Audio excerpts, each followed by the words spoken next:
21-asr sanoat va texnologiya tez sur'atlarda rivojlanayotgan davr. Zamonaviylikning ko'rinishi barcha nuqtalarda aks etmoqda. Milliy an'anaviylik, sharqona tasvirlar kamayib borayotgan zamon. Ammo sharqona ranglar jilosi, zamonaviy texnologiyalar qudrati va 9 yillik inson mehnati birlashgan nuqta borki, unga qalbda g'urur, kelajakka ishonch va ko'zda yosh bilan boqasiz. Islom sivilizatsiya markazi. 2017-yilda aynan mana shu hududdagi 10 gektar yer maydonida qurilishi boshlangan Islom sivilizatsiya markazi bugun dunyoning ko'plab rekordlarini yangilab ulgurdi. Uzunligi 161 metrni tashkil qiladigan majmuaning gumbazi 65 metrga ko'tarilgan.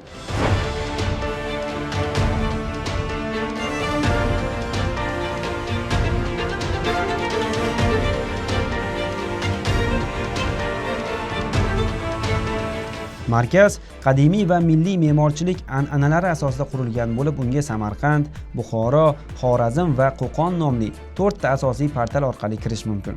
Ushbu portallar va binoning tashqi ravoqlari ilm, ma'rifat, bag'rikenglik, insoniylik mazmunidagi Qur'on oyatlari hamda hadislar bilan bezatilgan. Islom sivilizatsiya markazida bu yerda 3 qavatdan iborat bo'ladi.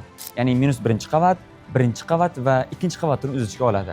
-1 qavatda maxsus bolalar uchun ekspozitsiya mavjud bo'lib, ayni mana shu yerda multfilmlar tomosha qilishlari mumkin, kitoblar o'qishlari mumkin va barchasi bir vaqtning o'zida 4 ta tilda: o'zbek, rus, ingliz va arab tillarida olib boriladi. Islom sivilizatsiya markazida 5 ta muzey qismi mavjud bo'lib, ular islomdan avvalgi davr sivilizatsiyalari, birinchi renessans, ikkinchi renessans, yangi O'zbekiston, yangi renessans poydevori va Qur'on zaliga o'z ichiga oladi. Islom sivilizatsiya markazining 3-qavatida aynan mana shu yerda ulkan bir kutubxona mavjud bo'lib, 35 mingdan ortiq qo'lyozmalar mavjud bo'lib, 5 milliondan ortiq elektron nusxadagi manbalarni jamlash uchun mo'ljallangan hisoblanadi. Va shu bilan bir qatorda Braille alifbosida ham kitoblar mavjud bo'ladi.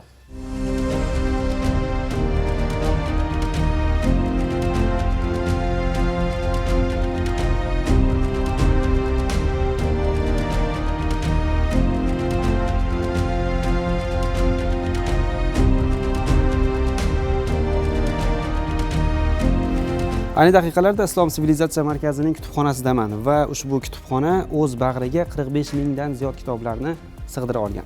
Ulardan 2,5 mingdan ziyodi esa nodir asarlar.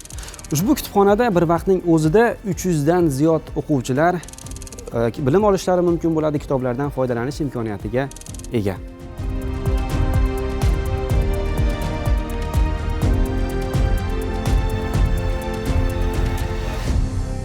Chindan ham mahobatli obida. 2000 dan ziyod eksponatlar, eng so'nggi texnologiyalar, sun'iy intellektning manfaatli qo'llanilishi. Bir qaraganda bu dunyodagi yagona islom sivilizatsiya markazimi deb qolasan.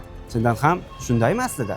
Bu dunyoning eng ulkan madaniy maskanlaridan biri, Qohiradagi Islom san'at muzeyi. Yillar davomida bu yerda 2,5 mingdan ortiq artefaktlar 25 ta galereyada namoyish etilgan. Eng muhim artefaktlardan biri ba'zi qismlarida kumush siyoh bilan yozilgan Qur'onning noyob qo'lyozmasidir. Yoki Qatar poytaxti Dohada joylashgan islom san'at kolleksiyalari jamlangan ushbu muzey. Bu yerda artefaktlar Ispaniya, Iroq, Eron, Hindiston, Turkiya, Misr va Markaziy Osiyodan keltirilgan. Ro'yxatni davom ettirsak, Istanbuldagi Turk va Islom san'at muzeyi, Berlindagi Pergamon muzeyi yoki Kuala Lumpurda joylashgan Islom san'at muzeyi bilan ma'lumotlarimizning oxiri yo'q. Lekin allaqachon eng yirik islom sivilizatsiyasi nominatsiyasi bo'yicha Ginnesning rekordlar kitobiga kiritildi va o'zining mavqeini isbotlab qo'ydi. Islom sivilizatsiya markaziga kelgan inson shak shubha yo'qki, qo'l bilan yaralgan bu mo'jizani ko'rmay ketolmaydi. Qur'on zalidagi 12 metrli ayvoncha va undagi Usmon mushafi. Bir necha soniyalardan so'ng bu yerda Mipping show boshlanadi.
o'zimda xuddi Makka Madinadagidek tasavvur qildim. Bu yerdagi o'qilib turgan oyatlar, mana bu yerdagi birinchi o'rindagi mana bu binoni o'zini turishi, umuman yurtimizda rivojlanish nihoyatda kuchli ekanligini endi tasvirlab beraman. Shunday hayajonlandim. Endi payg'ambarimiz kitoblarini o'qiganmiz, aytganmiz. Shuni o'zimcha his qildim shunidan. tasvirlab bera olmayman. Zo'r. Juda bir boshqa joyga tushib qolganday bo'ldik. Juda ajoyib ekan. Mahobatli va ulkan 65 metrli gumbaz ostida Qur'oni Karim joylashgan bo'lib, mazkur gumbazning ostida esa 50 tonna atrofida qandil joylashgan. Ushbu qandil dunyodagi eng qimmatbaho va mashhur Swarovski toshlari bilan berilgan. Bundan tashqari ushbu qandilning pastki qismida 12 metrdan iborat ayvoncha joylashgan. Ayvonchaning ichki qismida esa 7-asrda sahoba Usmon roziyallohu anhuning topshiriqlari asosida ko'chirilgan Usmon mushafi, ya'ni bebaho madaniy meros saqlanib kelinmoqda. Ushbu zalimizda gologram mapping show berib boriladi. Uning asosiy maqsadi esa tashrif buyuruvchilarga Qur'oni Karimni nozil bo'lishining ramziy bir ma'noda ifodalab berish. Ya'ni o'sha gologram mapping show boshlanishida azon tovushlarini eshitishimiz mumkin. Undan keyin esa Qur'oni Karim tilovatlari berib boriladi.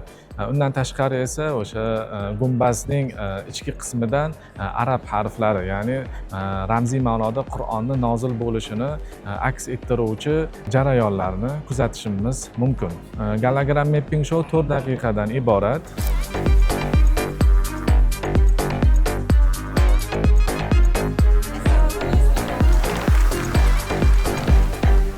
Markazning o'ziga xos jihati shundaki, tarix va zamonaviy hayotni bir joyda jamlay olgan.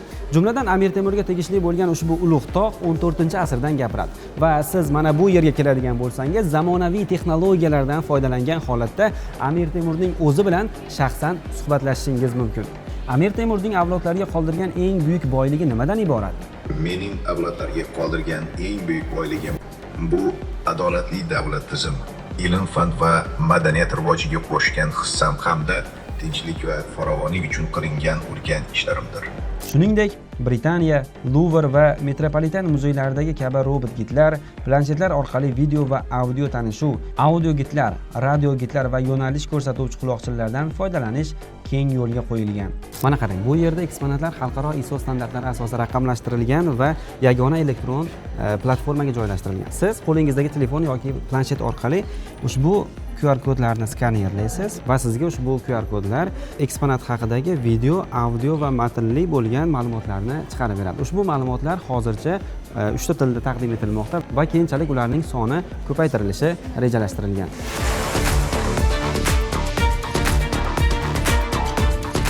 Markaz va muzeyning xalqaro standartlar asosida to'laqonli faoliyat yuritishi uchun 400 dan ziyod xodimlar talab etilishi, ayni paytda maxsus tayyorgarlikdan o'tgan 100 dan ziyod nazoratchi va 30 dan ziyod ekskursovodlar faoliyat yuritayotgani, 10 ta davlatdan tashrif buyuruvchi sayyohlar uchun alohida gid matnlarni ishlab chiqilgani ham e'tirofga molik.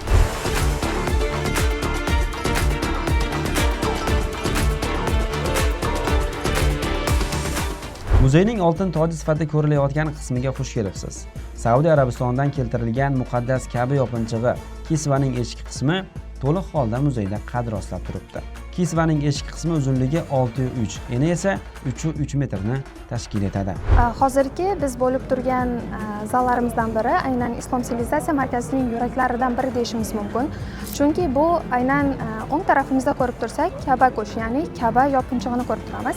Bu prezidentimiz Shavkat Mirziyoyevga sovg'a 2023-yil Saudiyaga bo'lgan tashriflari asosida sovg'a qilingan yopinchiq va undan parcha va uning yonida Saudiya podshohligi sovg'a qilinganligining o'zining sertifikatlari bilan birga ko'rishimiz mumkin va yon tarafida tilla eshik, ya'ni Ka'baning tilla suvi yugurtirilgan eshiklarini ham ko'rishimiz mumkin. Yuqoridagisi bu maqomi Ibrohim va Ka'ba go'sh, ya'ni Ka'ba yopinchig'i. Bular 18-19 asrlarga tegishli, ma'lumotlarga ko'ra Usmoniylar davriga tegishli tilla suvi yugurtirilgan iplarda tikilgan. Bunda ya'ni Oyatul Kursi yozilgan, Baqara surasi va Fotiha suralari bitilgan.